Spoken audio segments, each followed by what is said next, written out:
खुलुमबाय आंनि मुङानो सिमा ब्रह्म दादाबारि दलंखारां गामिनि सोरां सान्थि सेल्फ हेल्प ग्रुप जोङो दिनै बेंटल ग्रामीण बिकास बेंकआव थांदोंमोन मानो होनबा ग्रुपनि खामानि दङमोन लननि फैसा हैदोंमोन लोगोसे आरो सेक्स सिफायबोखादोंमोन बे समावनो जोङो लननि खामानि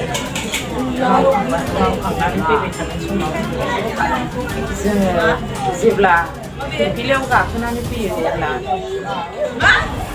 बै क'क्राझारनिफ्राय बर' फोथारसिमाव जोंनि डकुमेन्टसा बबे जराव जों बेखौ आन्दाज मोनासै जायखिया सोरबाफोर बिथांमोना मोनबाय बायदोंबा नैबे भिडिअनि गेजेरजों जोंनो फन खालामनानै खोन्थाहरगोन आरो नैबे भिडिअ होनाय नाम्बाराव फन खालामनानै बिथांमोना जोंनि डकुमेन्टसखौ खिन्थाहरोबा जोबोद गोजोननाय मोनगोन दङमोन जोंजों लोगोआव जोंनिनो बे सोरां सान्थि ग्रुपनिनो मेम्बार बिथांमोननिनो माखासे बेंक पासबुकबो दङ पेन कार्ड भटार आइ कार्ड लोगोसे जोंनिनो ग्रुपनि सोरां सान्थिनि बेंक पासबुक पेन कार्ड सिल स्टाम्प बिसोर गासैबो जयैनो दंमोन आरो बे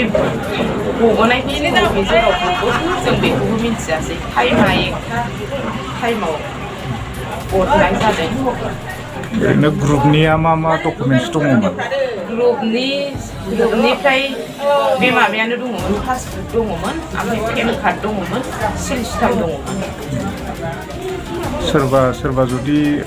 मोननानै खोन्थाहरोबा नोंसोर मा बुंनो सानो बेजों जायखिया जोङो मोनोबा बिथांमोननिफ्राय जोबोद गोजोननाय मोनगोन आरो बिथांमोनखौ जोङो डकुमेन्टसखौ मोननानै जोंनि नैबे भिडिअनि नाम्बाराव होनायाव कल खालामहरोबा बिथांमोननो जोङो साहा खरसानि थाखायबो मोनगिरिनो 1000 रांखौ जोङो होना होगोन जिहेथु जोङो डकुमेन्टसखौल' मोनफिनथों मानो होनोबा डकुमेन्टसनि बिराद गोनांथि जानानै फैबाय दानि आजिखालि लोगोसे आरो बेखौ नांगौ होननानैबो हाखु दाखु बानायब्रबबाबो मोना बेखायनो मोनगिरि बिथांमोनहा अननानै जोंनि नैबे भिडिअनि गेजेराव खावलायनायखौ जाहाथे भिडिअखौ नायलायलायनानै सोरबाफोर मोनसनदोंबा नैबे मबाइल नाम्बाराव होनायाव फन खालामनानै खोन्थाहरगोन आं बेखौ मिजिंथिबाय लोगोसे जोङो मोनगिरि बिथांनोबो 1000 थाखाखौ जों आङो जोंनिनो सेल्फ हेल्प ग्रुप सोरां सान्थिनिफ्राय सेक्रेटारिया आंनोखा आं बेखिनिखौनो मिजिंथिनानै